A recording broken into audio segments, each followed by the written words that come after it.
everybody. Just gonna wait a minute until I have some people come on, and then I'll get started.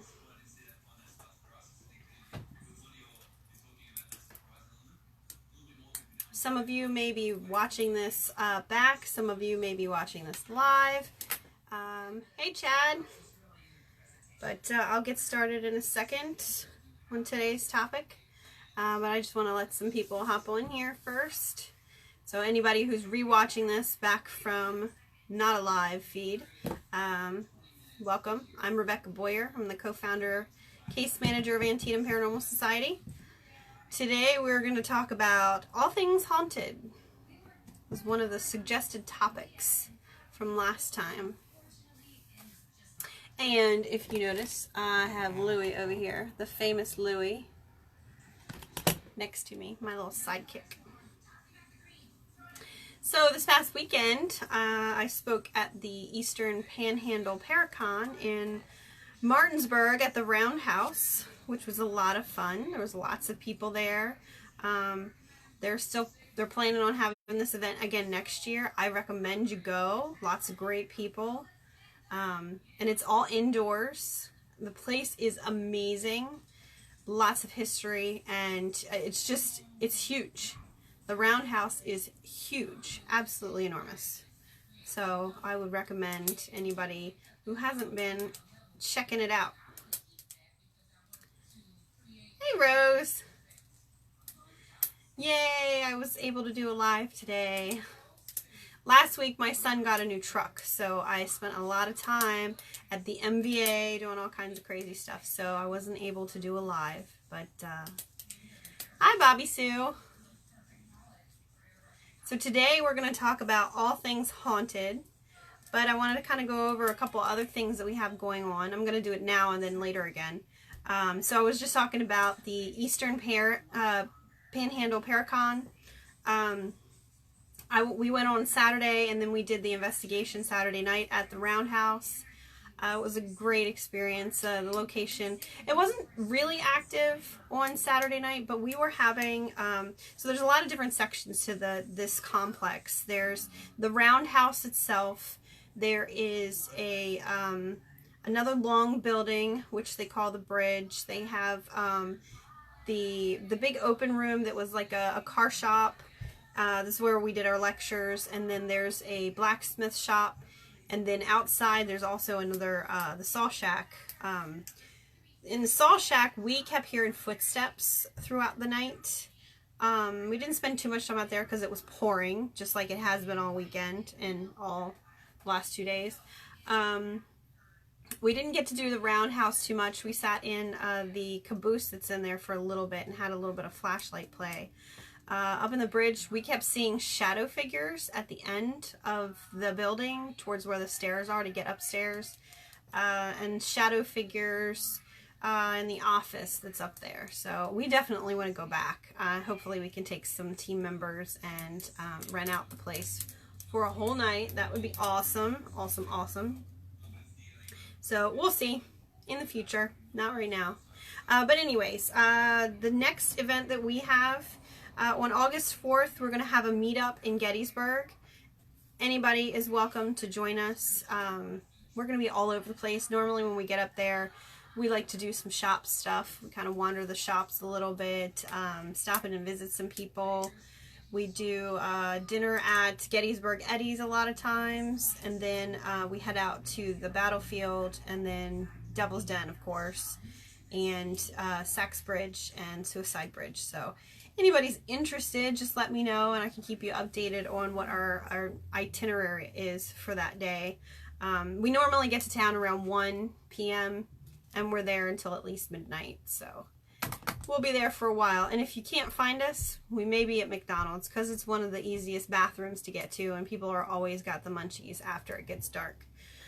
So anyways, last time I had a live, Rose had kind of commented about haunted objects.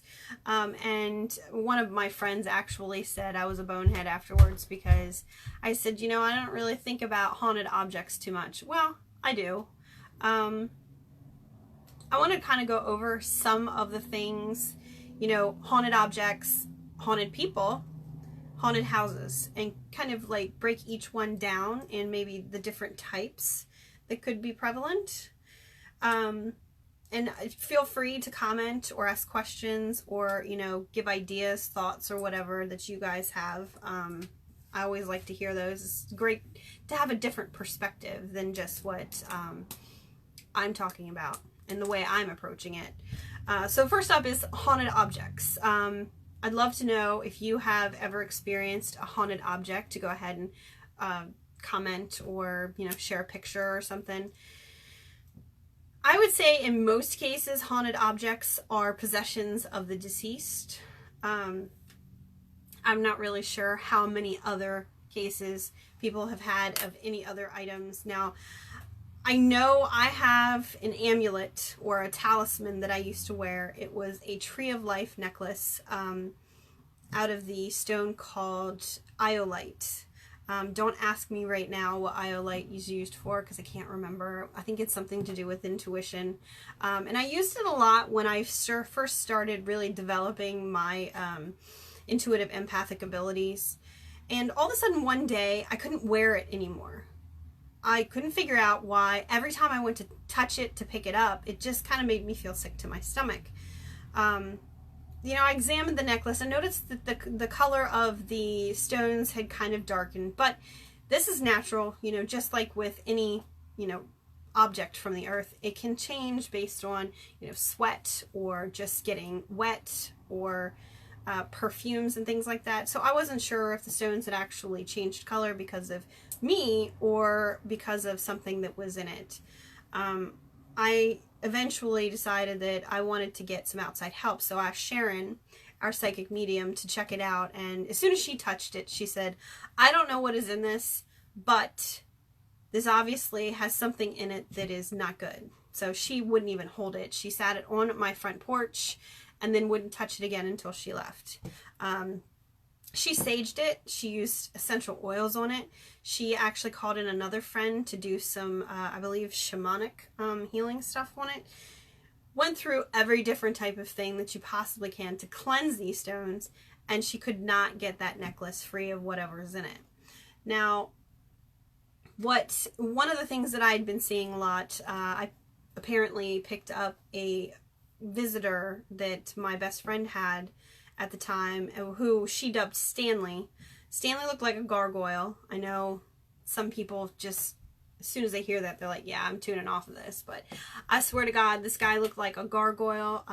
He never really was offensive. He didn't seem negative to me when I saw him or felt his energy. But apparently I eventually sucked this guy up into my amulet that I wore, my talisman. So we couldn't get rid of him. So I had to bury him at the last full moon. I don't know if talking about it gives him power or not, but he's buried in my backyard. Anyways, I will never see that necklace again, hopefully, and hopefully nobody digs it up someday, because that would really suck for them. Yeah, well, I wouldn't say he was a gargoyle. He looked like one. Kind of like, what's his name? Gollum off of Lord of the Rings. He was kind of creepy, bald, pale. I know my son wants to come in and see the cat. Anyways, so, you know, I kind of wanted to go over that to kind of explain that these things... Cody, please go away. I'm taking the cat. He's obviously very popular. Anyways, just, you know, to kind of go over the fact that using or having, if you do have abilities, having some sort of talisman that you wear is a really good idea, because these things, you know, Rose, I never saw him in my house. I saw him at my friend's house, and then I saw him a couple times when I would open up at locations that we were investigating. Luckily, we didn't do any actual, like, private residences at that time, but he always seemed to appear in places. And then right around the time I noticed that he disappeared is when I couldn't wear the necklace anymore. So it all kind of makes sense now.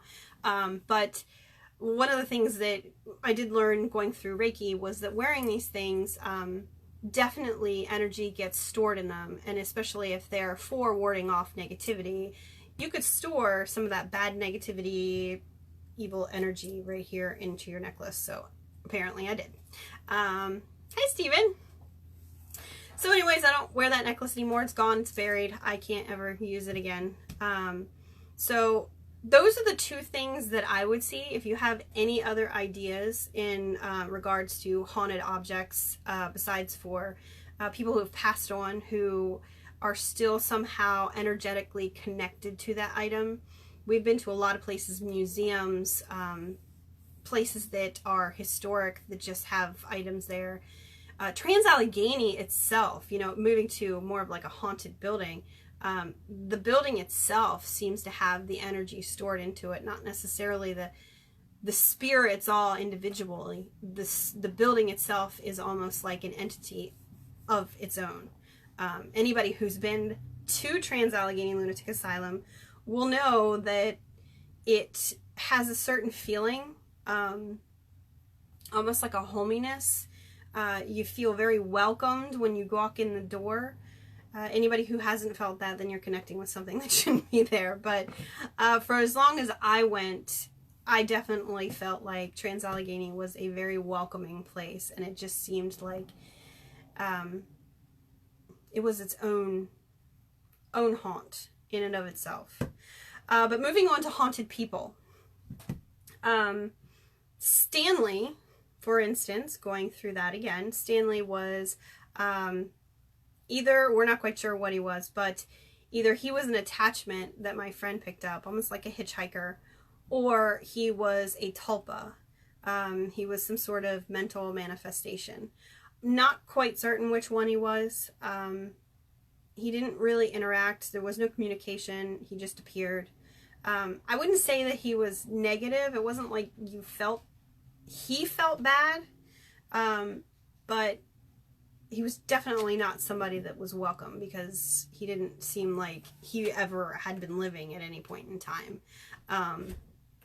But, you know, the things that can happen with people could be a possession, which in most cases people consider, you know, the demonic possession, which I, of course, if you've watched any of my lives, I don't necessarily believe in demons or demonic possession. I feel that it is it's more of a psychology thing, and I would have to be a whole separate topic. I wouldn't really want to go through that right today. But, you know, figure possession, a negative entity, or possibly a psychology thing going on there. Attachment, where you've gone somewhere and something's followed you home and is attached to your energy. In a lot of cases, you'll find the attachment is going to be what paranormal investigators are going to have. If you've gone out there and you've started talking to something, whether you're using a ghost box, a, you know, spirit box, a wonder box, or whatever ITC equipment you use, just communicating with them and connecting with them in any way, you create a, you know, cord with them, and if you don't cut that cord, they can just become attached to you and just go wherever you go. These things can feed off your negative energy. They can persuade you to be more negative, especially if they're negative. So it's a thing to think about if you're a paranormal investigator, to make sure you shield yourself before you go out there, and to cut any cords and make sure that nothing follows you home. Yeah, see, Ricky, you know, I'm at a cemetery right now. Something always brings me here. I come to relax here. There may be something there that likes his energy, so it kind of calls him back. Which, as long as, you know, Ricky has his own means of protecting himself, you know, that's great. When spirits get to know you and they feel comfortable talking to you, that's when you're going to get, you know, results. You're going to get data that you can actually use and share with other people. One of the other things is just a hitchhiker. You don't necessarily connect to them. They just kind of follow you home. I think these things could eventually become an attachment, because, you know, if you bring it home and then you start communicating with it because it's there, then you may not be able to get rid of it. You know, it's definitely a good thing to, if you go anywhere and you think you might have somebody following you around, do some saging, say a little prayer if that's, you know, what you like to do, or cleanse yourself, ground yourself, cut all those cords and make sure whatever it is goes back to where it came from. And again, if you have any comments or if you have any suggestions about that, go ahead and throw it up there. But going on to haunted houses, which happens, you know, obviously very often, because haunted houses, haunted buildings, haunted land, you go through the same different types of hauntings that people talk about. Residual, intelligent, poltergeists, which in most cases have human agents. The living are an agent. Demonic. So it can be different things. You could have an earthbound spirit that's still attached to the building. You could have something that wanders, you know, something that is brought in somehow. In my case, because I apparently, you know, have abilities, things see you as a beacon, and if they're somehow wandering around, they're going to find you and they're going to try to communicate. The other night, I was actually, my daughter and I love NCIS. We watch it over and over and over again. So we just restarted the series. And I'm laying in bed, we're watching Netflix, and all of a sudden I think to myself in my head, I really wish that woman would shut up. And it's like, wait a second, what am I talking about? A woman? And I could hear this woman chattering. And I finally, you know, opened up enough that I could actually see what she wanted, and she didn't make any sense. I couldn't understand what she was saying. She had dark hair, definitely had silver in it. She wasn't very tall. She was probably mid-50s, wore glasses, like thick Coke bottle glasses, and she had a mustache. It may sound funny to you, but she did. She looked very unkempt, greasy hair, and her clothes just were very, I don't know, she just looked rumpled, and I couldn't understand what she wanted. But at that point I was watching TV, it was late at night, and I told her, you need to go away because I'm busy. And she did. I haven't seen her since, so I don't know what she wanted or why she was there. So I realized that I apparently must just ignore sometimes when things come to me and try to talk to me.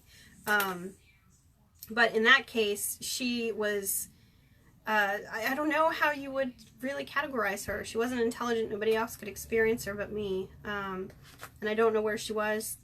She may not even have been in my house, but somehow she came to me. One of my friends actually said she might have been her mother. I don't know. So just remember, if you do have abilities and you start seeing or experiencing something you think is paranormal, it could just be because of you. It may not be your house. It may not have anything to do with the land that you're living on.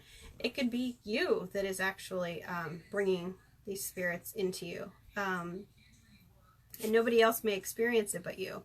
And it depends on your abilities. I mean, if you have the ability to actually see them, it's going to be a lot different, because you may say, well, there's somebody standing there, don't you see them?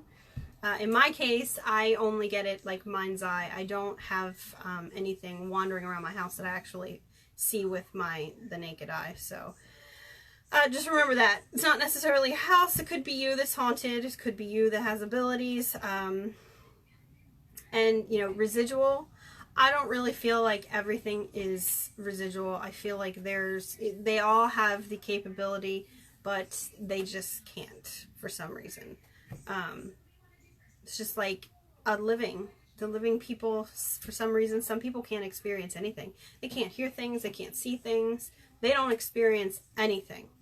And then you have some people that, if it's going to happen, they're going to experience it. So I really feel like residual, once people pass away, it's the same thing. They can't communicate, they can't hear you, they can't experience you. So that's why they go about their business.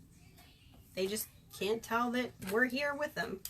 But intelligent ones, I mean, you're going to experience all kinds of things with intelligent spirits. You're going to get doors moving, you're going to get shadow figures, full-body apparitions, disembodied voices, footsteps. I mean, you name it, they're probably going to do it.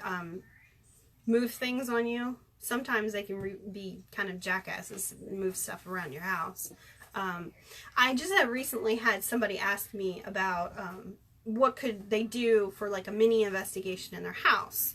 I don't recommend that anybody, especially if you're scared of this kind of stuff, don't do your own investigations in your house. Call somebody that is experienced with it into your home to help you out. And I mean, you can set the rules for that. You don't have to have a full-on investigation. You can just have them come in and sit down and just do an audio session. I really don't recommend people who live in a house doing that, because, hi Pamela, because once you create that line of communication, they may want to continue communicating. And if you don't want to communicate, if you want to sleep, if you want to do your work, say if you work from home, you know, you are just busy. You don't want to have to, you know, entertain a ghost 24/7. I mean, that's seems a little much. So I would recommend, just to make sure, you know, have somebody else open that line of communication. And if it seems like it's okay, you know, it's something that you can set boundaries with and you guys can work together, then you could approach it. I wouldn't recommend just straight off the board without having anybody else check it out. Have somebody else check it out first. Anybody have any questions or thoughts or comments? Go ahead and put them up there. Poltergeists. See, this one is something that I've done so much research. I've read so many books, and like everything that you read is different. You know, poltergeist means noisy ghost, but it never really, like, it really doesn't, more than that, we're kind of tacking on a definition of this word. To me, poltergeist would be something, you know, that's happening that has a living agent.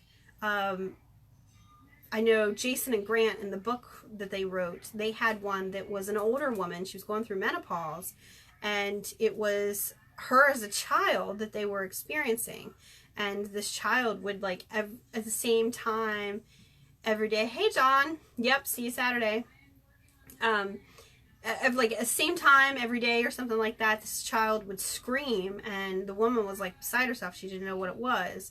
And it ended up that they concluded that it was a poltergeist, and it was hers. It was some sort of memory that she had, you know, stored way, way back there that, you know, traumatized her as a kid. And it was her, because she was going through menopause. She was actually the one that was creating this thing.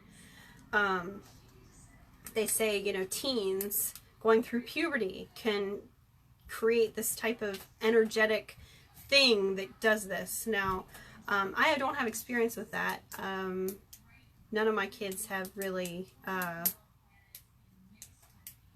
never created anything like that. So to me, it was the question I ask, and a good homework for you guys. Do you think that these spirits that are like the poltergeists, if they're almost like thought forms, you know, tulpas, something created by the living, do you think these unconscious entities are because of psychological issues? Do you think it's because of an illness? Do you think their energy, like maybe they're going through an awakening or something? I mean, is it possible that they have abilities and they're not quite sure? You know, I remember the one story about a girl who, she didn't realize it, but she started fires. And it was whenever she was having like some sort of, I guess, anxiety attack, she would start fires. So it's a very good question. Why do you think that these people, other than stressful situations, a perfectly, seemingly healthy individual would create? Turn up the volume by itself. Okay. Say one night at my aunt's house, and the radio would turn up the volume by itself, and I would be there running in the kitchen. I checked to see if it was someone, but everyone was dead asleep, never stayed there again. But my aunt has history doing witchcraft. Well, yeah. I mean, Rose, it's some type of energy. I would say, you know, I mean, maybe just some people just have that ability. I don't know. That's my question. What do you think causes it? Do you really think that they have a specific type of energy that can create this? I think any of us can create it. Maybe they just, their brains are working overtime. Mimicking noises. What kinds of sounds, Lena? Are they like voices or footsteps? Jeanette, my spirits here at home seem more active when I'm going through issues in my life. Maybe it's me creating extra activity. And it could be both, Jeanette. I mean, it could be that if you are having something going on in your life, your energy is kind of chaotic. So if your energy is chaotic, then, you know, that's what generates that response in the spirits. So it's almost like they just, you know, can't handle that chaotic energy. Like a washing machine? Well, that's interesting. You have to tell me more, Selena. I'm not sure. I've never heard anybody say anything about, like, you know, actual electronics. Maybe like the radio came on and they heard that, but I've never heard footsteps. It would probably be categorized as a residual, I would say. But without knowing more, I really can't make a conclusion. You have to tell me more. But I think, like, if we have a lot going on and, you know, our chakras are not aligned and we're a little out of balance, our energy is chaotic, and that probably can increase the activity. Which brings me into another topic, which I know is off what we're talking about. Somebody asked the question about whether or not the moon, that's a good question. Almost like we're emitting so much energy, all that energy is just like, it's just, you know, kind of ballooning off of us, popping out, and it's making them, making them use it, or interested. Maybe they're just interested.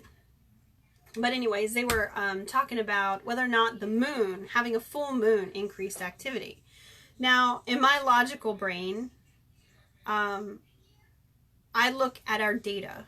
Over all the years that we have done investigations, I do not have conclusive data that says that the full moon increases activity. I'll be honest, new moons have more activity than full moons. Bizarre enough. Even at Trans-Allegheny, we were there during a full moon, and I would definitely say the activity was not like it normally was.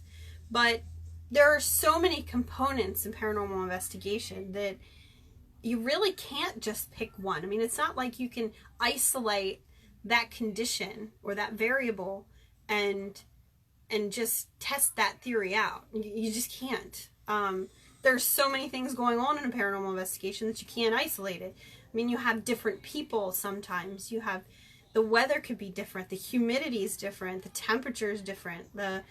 I'll be honest, most times when it rains, it seems to be more active in some places, and sometimes it's not active at all when it rains. So there's too many components to really make that judgment. I will say that, you know, I worked in pediatrics for a long time, and I have lots of friends that are teachers. During the full moon, yes, we, the living, have lots of it just drives us like bonkers somehow. I don't know why. So sometimes, Jeanette,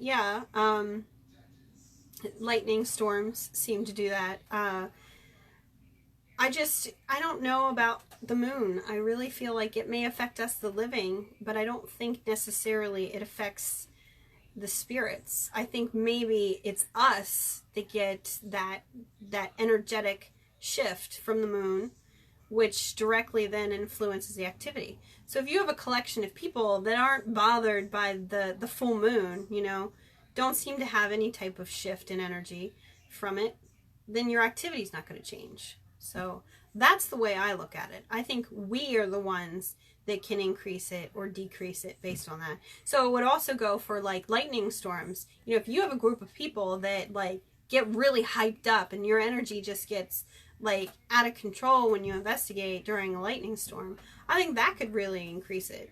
I've noticed spirits only like talking to certain people. So we could have 5 people in a room trying to talk, and there may only be one person that the spirit will respond to. And is it their energy? Is it them specifically? I don't know. I really feel like it's all energy based.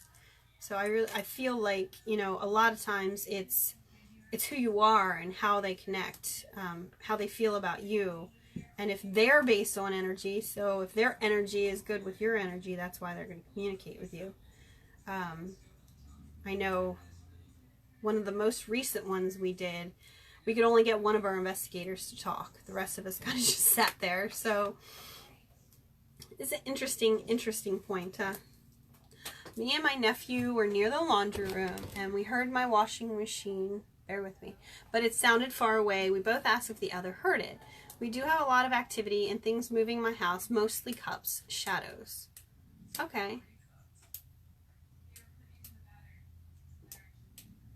See, in a lot of cases, residual, you hear the sounds, but you don't have things move like that. So,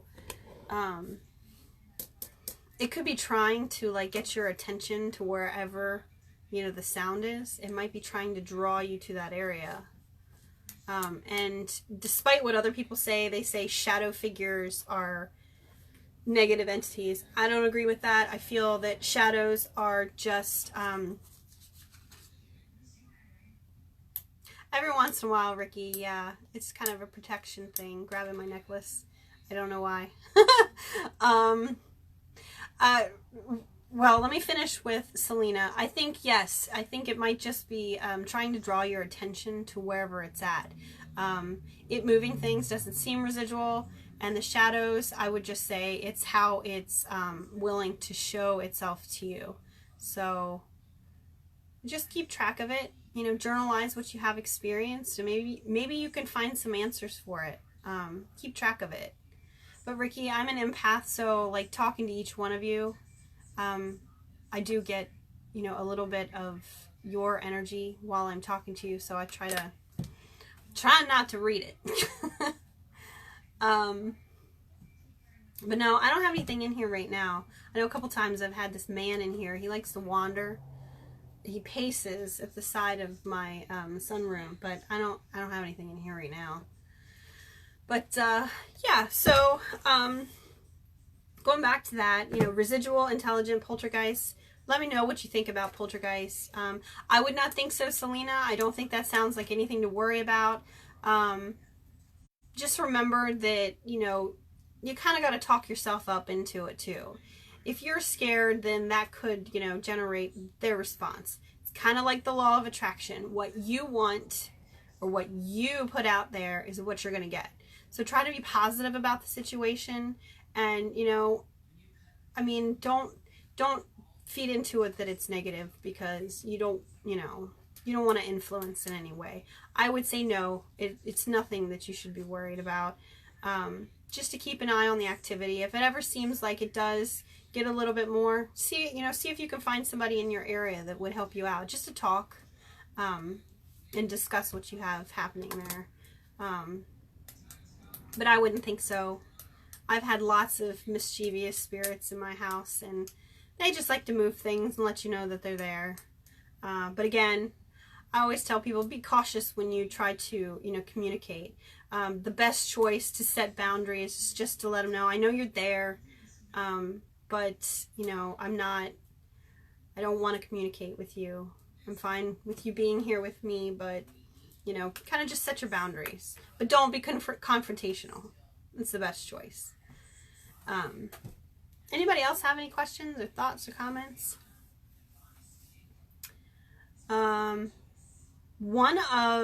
Another thing I saw recently was the two words expert and professional in regards to paranormal investigators. Now, it's the age-old discussion about there are no experts and there are no professionals in the paranormal field. This is all theory-based and opinion-based stuff, so, well, and belief-based too.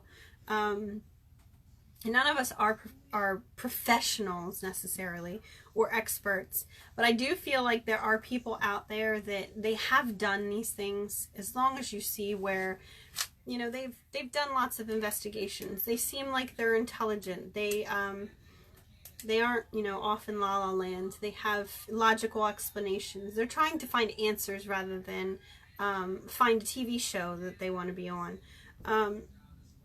There are people out there that can be professional, not professionals, but they can be professional. They will be professional when they approach you and how they approach the paranormal. They're seasoned investigators, people that have done it for a long time. They've seen some things, they know some things.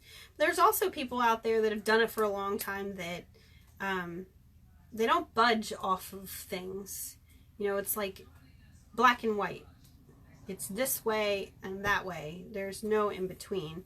And I think there's a lot of gray area with paranormal. I mean, you can't have hard and fast rules with everything, because we have no idea what we're trying to capture. We don't know if they're ghosts. We don't know 100% where these things are.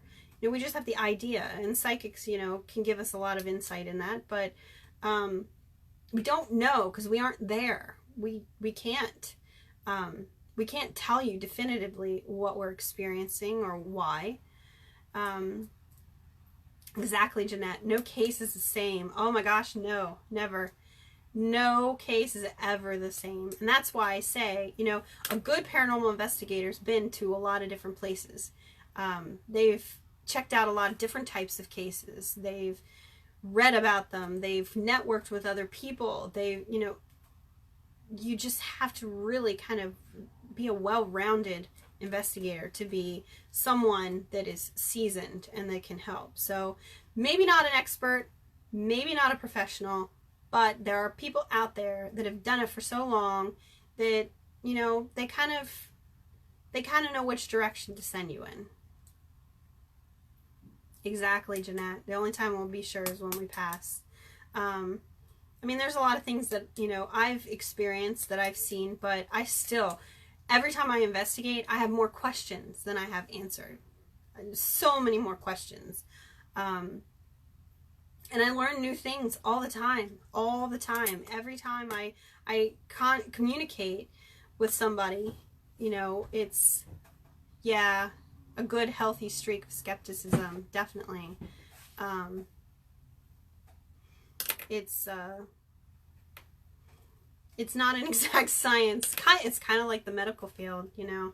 That's not an exact science either. Anybody that tells you so is crazy, because it's not. But, you know, one of the other questions I was asked, and this is totally different, when I was doing my lecture at the Paracon, someone asked me, do you think a paranormal investigator can be on more than one team? I will be 100% honest. The paranormal field has a lot of drama. A lot. It's kind of scary sometimes. It's almost like it's haunted. Not everybody can get along. And I think it's because we all have, you know, a passion for what we do. We're passionate about our beliefs. We're passionate about our opinions and our hard work and efforts. You know, you don't really ever want, you know, someone to come in and say, well, you've been doing this wrong for 10 years. I mean, that's tough. That's really tough. But when it comes down to APS, I would say that we're extremely active. Our team is so active that it would be hard for our, Jeanette, yeah, so much drama. It would be hard for my team to actually have other things going on. So the answer that I gave was, you know, if it was one of my members, as long as my members are fulfilling their duties, their responsibilities as a member of the team and as an investigator on an investigation, as long as they fulfilled their duties, then yeah, they could do other things. I mean, I wouldn't say be part of another team, but they could go on things like, you know, go with a bunch of other people to Trans-Allegheny or do another person's ghost hunt. You know, it's nice to see other people's way of doing things. I will say, though, that going back to the drama thing, if you're part of one group that's really active and well known, it's really hard for you to go to another group that might be as equally as active and well known, because there's always that touch and go with, are you taking our information to this group? Are you taking our information to that group? So, you know, it does happen. It's kind of like, you know, being part of the FBI. You know, you don't want them taking information over some other, you know, government organization and giving all the details, because you're kind of sworn to secrecy, basically. Like Las Vegas. So to me, I would say it's probably not the best thing to be part of more than one team, because that's just that much more drama that you're probably going to have to experience. Sad but true. Anybody have any questions?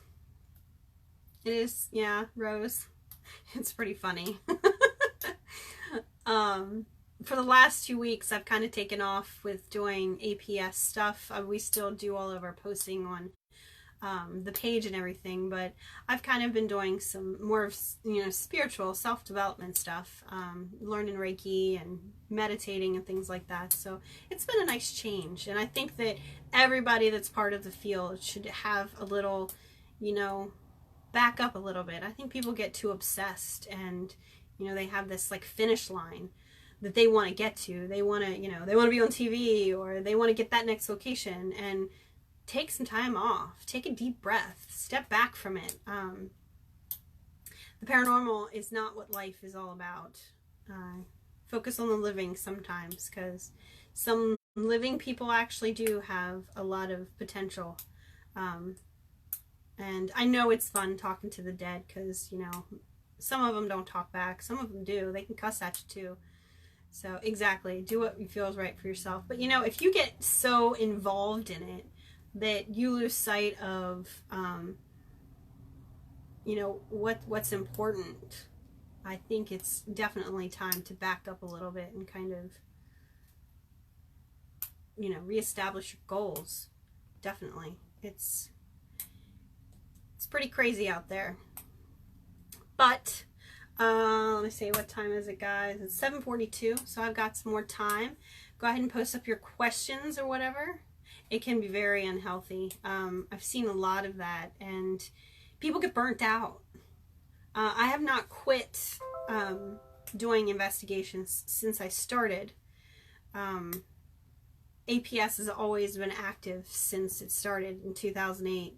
So every once in a while, it's like I do kind of pull back a little bit with what we do investigation-wise, just so that we can regroup. The team can kind of do their own life thing and not have to worry about,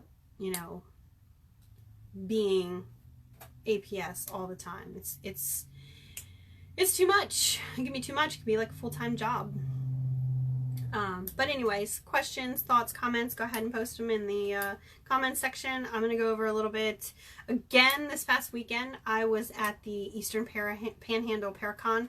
They're going to do it next year. They don't have a date or anything. They haven't started planning, because they needed to get over this weekend before they started worrying about that. I would definitely recommend it. And as soon as I know more information, when they do decide, I will post it up. I recommend anybody getting involved, being a vendor, signing up for lectures, coming to check out the lectures. I literally had 6 people at my lecture, 4 of which I knew, 2 women that I didn't know. So it was kind of disappointing, but I was really nervous. So it kind of, I was okay with that. Hey, Susie. So definitely recommended. They were, Anthony Holmes. He spoke at the Paracon, and it was incredible. I mean, he's a very spiritual person, and, it wasn't just about the paranormal. It wasn't just about, going out there and finding ghosts and things. He really kind of had a great, soul-searching kind of discussion. So definitely, I recommend it. The Roundhouse is incredible. I mean, the history, it's a well-kept building. Well, there's more than one building. The Roundhouse itself is awesome looking. And Spring and Mike, who run it, are incredible people. So, like I said, if I hear anything, I will post that. Then August 4th, we, the APS crew, will be in Gettysburg. I'm hoping to be up there around 1 p.m. We'll be up there all day, all evening. So I'm hoping to put up some itinerary, what we're going to be doing, probably as we get a little bit closer. I'll do that next week.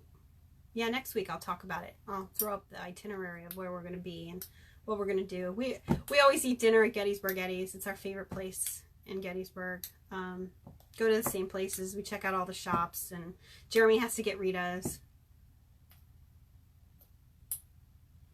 For Gettysburg, we've never actually done anything in Gettysburg. I would say though, if you are interested, there's the Jenny Wade house. But I'm trying to think what else. Oh, the Haldeman. Jeanette, check out the Haldeman Mansion. Very close, I'm pretty certain, to Gettysburg. Supposedly very active. It's not too pricey, so check it out. It would be a great place for you guys. I don't know how many people you're taking, but I know they do. It's you know, compared to some places that you go to investigate, it's not too pricey. And it's definitely active. Lots of people have said it's active. So definitely research the Haldeman Mansion. But like I said, we'll be in Gettysburg on August 4th most of the day. And this weekend, I'm going to be in at Oddfellows in Harpers Ferry with Maryland area Paranormal. They're doing a private investigation at Oddfellows, so I will be there with them. I'm excited because I haven't been to Oddfellows since like February, January, something like that. So I'm excited about that. But anyways, I think I'm going to end it tonight. I don't have much more to talk about. And, you know, not everybody wants to just sit there and watch me just sit here and flip my hairpin. So, if you have thoughts, questions, comments, or topic ideas, go ahead and post them in the comments section. I'll come back next week, and I'm not sure what I'm going to talk about, but I will talk about what we're going to do on the 4th. And, we have, I think after that, then we have we have our ghost hunt at the John Brown raid headquarters and the Chitlin Circuit, which is sold out, guys. Sorry. Hopefully we can do that again sometime. But if you want tickets for October, we are doing Oddfellows in October. It's pretty active in October, so check those out on our website. But anyways, I will let you guys go. I'm Rebecca Boyer. I'm the co-founder, case manager of Antietam Paranormal Society. And I hope you guys have a great evening. Bye.